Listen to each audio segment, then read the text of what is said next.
রহমতের নবী বলেন, আমি উঠলাম, উঠিয়া আমি বিছানার থেকে বের হয়ে গেলাম, নজর দিয়া দেখি আমার হুজরার পাশেই তো মসজিদে নববী। নজর দিয়া দেখি আমার এক সাহাবী নামাজে দাঁড়ায় দাঁড়ায় গভীর রাতে কান্না করে।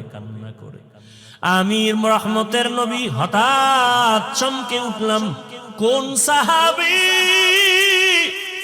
এই গভীর রজনীতে কাঁদে?